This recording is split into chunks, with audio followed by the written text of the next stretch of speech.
ओम नमो भगवते वासुदेवाय। आप सभी का दिन शुभ हो।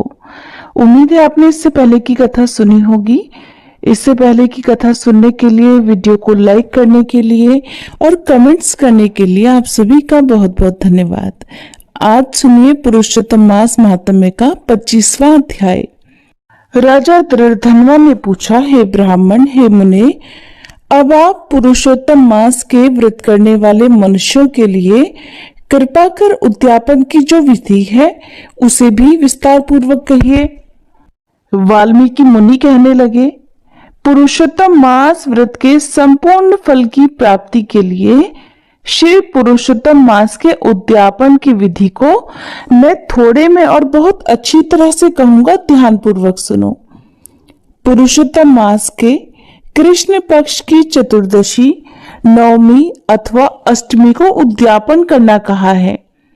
इस पवित्र पुरुषोत्तम मास में प्रातःकाल उठकर यथा उपलब्ध पूजन के सामान से पूर्वाहन की क्रिया को कर एकाग्र मन होकर सदाचारी, विष्णु भक्ति में तत्पर पत्नी सहित ऐसे 30 ब्राह्मणों को आमंत्रित करे।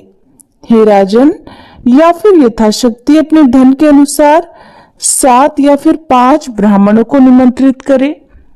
बाद में मध्याह्न के समय 16 सेर अथवा उसका आधा या फिर उसका भी आधा यथाशक्ति 5 प्रकार के अनाज से उत्तम सर्वतोभद्र मंडल बनाए। सर्वतोभद्र मंडल के ऊपर सोने, चांदी, तांबे या फिर मिट्टी के छेद रहित शुद्ध 4 कलश की स्थापना करनी चाहिए।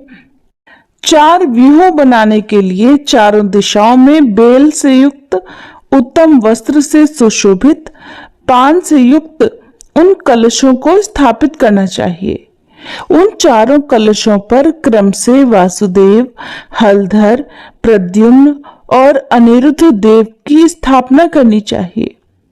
पुरुषोत्तम मास व्रत के आरंभ में स्थापित किए हुए राधिका जी सहित देव देवेश पुरुषोत्तम भगवान को कलशयुक्त वहां से लाकर फिर मंडल के ऊपर मध्य भाग में स्थापित करना चाहिए। वेद वेदांगों के जानने वाले वैष्णव को आचार्य बनाकर जप के लिए 4 ब्राह्मणों का वरण करें, उन्हें आमंत्रित करें। उनको अंगूठी के सहित 2-2 वस्त्र भी देने चाहिए। प्रसन्न मन से वस्त्र आभूषण आदि से आचार्य को विभूषित करके फिर शरीर की शुद्धि के लिए प्रायश्चित गोदान करें। इसके बाद अपनी पत्नी के साथ पूर्वोक्त विधि से पूजा करनी चाहिए और आमंत्रित किए हुए 4 ब्राह्मणों से 4 व्यूह का जप कराना चाहिए। 4 दिशाओं में 4 दीपक ऊपर के भाग में स्थापित करने चाहिए। फिर नारियल आदि फलों से क्रम अनुसार अर्घ्य दान करना चाहिए। घुटनों के बल से पृथ्वी में स्थित होकर पंचरत्न और यथा उपलब्ध अच्छे मौसमी फलों को दोनों हाथों में लेकर श्रद्धा और भक्ति भाव से युक्त पत्नी के साथ प्रसन्न होकर श्री हरि भगवान का ध्यान करते हुए अर्घ्य दान करना चाहिए। अर्घ्य दान का मंत्र है, हे देव देव, हे पुरुषोत्तम, हे भगवान, आपको नमस्कार है। हे हरे, हे राधिका जी के साथ विराजमान प्रभु, आप मुझसे दिए गए अर्घ्य को ग्रहण कीजिए।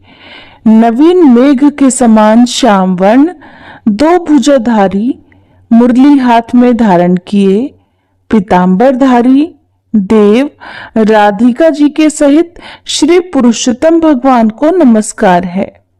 इस प्रकार भक्ति भाव के साथ राधिका जी के सहित श्री पुरुषोत्तम भगवान को नमस्कार करके चतुर्थ्यंत नाम मंत्रों से तिल की आहुति देनी चाहिए। इसके बाद उनके मंत्रों से तर्पण और मार्जन करें। बाद में राधिका जी के सहित श्री पुरुषोत्तम देव भगवान की आरती करें। अब नीराजन का मंत्र कमलदल के समान कांति वाले राधिका के रमण कोटि कामदेव के सौंदर्य को धारण करने वाले देवेश का प्रेम से निराजन करता हूं, इस प्रकार कहें। ध्यान मंत्र। अनंत रत्नों से शोभायमान सिंहासन पर स्थित अंतर ज्योति स्वरूप वंशी शब्द से अत्यंत मोहित ब्रज की स्त्रियों से घिरे हुए हैं, इसलिए वृंदावन में अत्यंत शोभायमान राधिका जी और कौस्तुभमणि से चमकते हुए हृदय वाले शोभायमान रत्नों से जटित किरीट और कुंडल को धारण करने वाले आप नवीन पीतांबर को धारण किए हुए हैं। इस प्रकार मन में पुरुषोत्तम भगवान का ध्यान करें। फिर राधिका जी के सहित श्री पुरुषोत्तम भगवान को पुष्पांजलि देकर पत्नी के साथ साष्टांग प्रणाम करें। नवीन मेघ के समान श्याम वर्ण पीत वस्त्रधारी अच्युत श्रीवत्स चिन्ह से सुशोभित और स्थल वाले राधिका जी सहित हरि भगवान को नमस्कार है। इस प्रकार भगवान को प्रणाम करने के बाद फिर ब्राह्मण को सोने के साथ या यथासंभव चांदी मिट्टी आदि का पात्र देने के साथ ही पूर्ण पात्र भी देना चाहिए। बाद में प्रसन्नता के साथ आचार्य को अपनी सामर्थ्य के अनुसार दक्षिणा देनी चाहिए। पत्नी सहित आचार्य को भक्ति से वस्त्र आभूषण से प्रसन्न करें। फिर ऋत्विजों को उत्तम दक्षिणा दें। बछड़े सहित वस्त्र सहित दूध देने वाली सुशीला गऊ को घंटा आभूषणों से सजाकर फिर उसका दान देना चाहिए। तांबे का पीठ, सोने का श्रृंग, चांदी के खुर से भूषित कर देना चाहिए। घी का पात्र देना चाहिए और उसी प्रकार तिल का पात्र भी देना चाहिए। पति पत्नी को पहनने के लिए उमा महेश्वर के प्रीत्यर्थ वस्त्रों का भी दान करना चाहिए। 8 प्रकार का पद दें और 1 जोड़ी जूता दें। अगर शक्ति हो, सामर्थ्य हो तो आयु की चंचलता को विचारता हुआ वैष्णव ब्राह्मण को श्रीमद् भागवत का दान करें। इसमें बिल्कुल भी देरी ना करें। श्रीमद् भागवत साक्षात भगवान का अद्भुत रूप माना गया है। जो वैष्णव पंडित ब्राह्मण को देता है वह कोटि कुल का उद्धार कर अप्सरा गणों से सेवित विमान पर सवार होकर योगियों के दुर्लभ गोलोक को जाता है। हजारों कन्यादान, सैकड़ों वाजपेयी यज्ञ, धान्य के साथ क्षेत्रों के दान और जो तुलादान आदि 8 महादान हैं और वेददान हैं, वे सब श्रीमद् भागवत दान की 16वीं कला की बराबरी नहीं कर सकते हैं। इसलिए श्रीमद् भागवत को सोने के सिंहासन पर अर्थात श्रीमद् भागवत की पुस्तक को सोने के सिंहासन पर या अपनी सामर्थ्य के अनुसार धातु के सिंहासन पर स्थापित कर वस्त्र आभूषण से सुसज्जित कर विधि पूर्वक वैष्णव ब्राह्मण को दे। कांसे के 30 संपुट में 30 मालपुआ रखकर ब्राह्मण को दे। हे राजन, हर एक मालपुआ में जितने छेद होते हैं उतने वर्ष पर्यंत वैकुंठ लोक में जाकर वह वास करता है। योगियों को दुर्लभ निर्गुण गोलोक को जाता है। जिस सनातन ज्योतिर्धाम गोलोक को जाकर नहीं लौटते हैं उस लोक को जाता है अर्थात मोक्ष को प्राप्त करता है। 2.5 सेर कांसे का संपुट कहा गया है। निर्धन पुरुष यथाशक्ति व्रत पूर्ति के लिए संपुट का दान करे या फिर पुरुषोत्तम भगवान के प्रीत्यर्थ मालपुए का कच्चा सामान मौसमी फल के साथ संपुट में रखकर दे। हे राजन, पत्नी सहित ब्राह्मण को आमंत्रित कर श्री पुरुषोत्तम भगवान के समीप संकल्प करके इन वस्तुओं का दान देना चाहिए।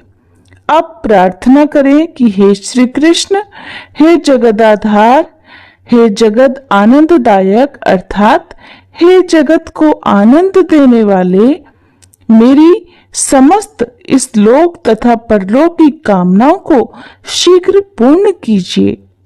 हे श्री कृष्ण, आप अंतर्यामी हैं, मेरे दुखों को दूर कीजिए।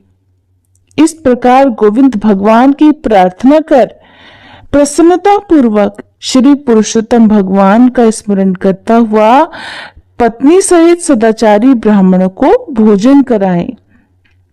ब्राह्मण रूप हरि और ब्राह्मणी रूप राधिका जी का स्मरण करता हुआ भक्ति पूर्वक गंध और अक्षत से पूजन कर घी मिश्रित खीर का भोजन कराएं।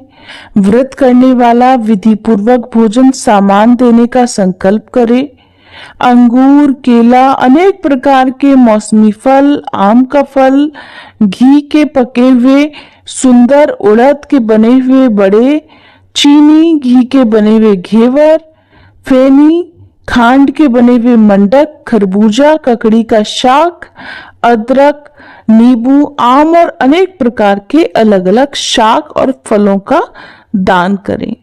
इस प्रकार षट रसों से युक्त 4 प्रकार का भोजन सुगंधित पदार्थ से वासित गोरस को परोसकर कोमल वाणी में बोलते हुए कि यह स्वादिष्ट है, इसको आपके लिए तैयार किया गया है, प्रसन्नता के साथ भोजन कीजिए।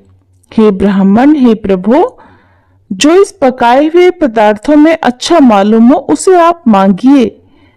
मैं धन्य हूं, आज मैं ब्राह्मणों के अनुग्रह का पात्र हुआ, मेरा जन्म सफल हुआ।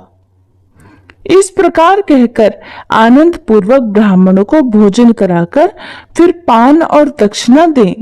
इलायची, लौंग, कपूर, नागरपान, कस्तूरी, जावित्री, कत्था और चूना, इन सब पदार्थों को मिलाकर भगवान के लिए प्रिय तांबूल अर्थात पान को देना चाहिए। जो इस प्रकार तांबूल को ब्राह्मण श्रेष्ठ के लिए देता है, वह इस लोक में ऐश्वर्य सुख भोग कर परलोक में अमृत का भोक्ता होता है। पत्नी के साथ ब्राह्मणों को प्रसन्न कर हाथ में मोदक दें और ब्राह्मणियों को विधि पूर्वक वस्त्र आभूषणों से अलंकृत कर वंशी दें। सीमा तक उन ब्राह्मणों को पहुंचाकर फिर विसर्जन करें। मंत्रहीनम क्रियाहीनम भक्तिहीनम जनार्दन यत् पूजितम मया देव परिपूर्णम तदस्तु मे। इस मंत्र से पुरुषोत्तम भगवान को क्षमापन समर्पण करके ऐसा कहें कि यस्य समर्थया न नामोक्तया तपो यज्ञ क्रियादिषु न्यूनम संपूर्णताम याति सद्यो बंदे तमच्युतम। इस मंत्र से जनार्दन भगवान को नमस्कार करके पूजा पाठ में, दान में, भोजन में जो कोई कमी रह गई हो वह अच्युत भगवान की कृपा से पूर्ण फल देने वाला हो, ऐसा कहकर फिर यथासुख आप विचरें।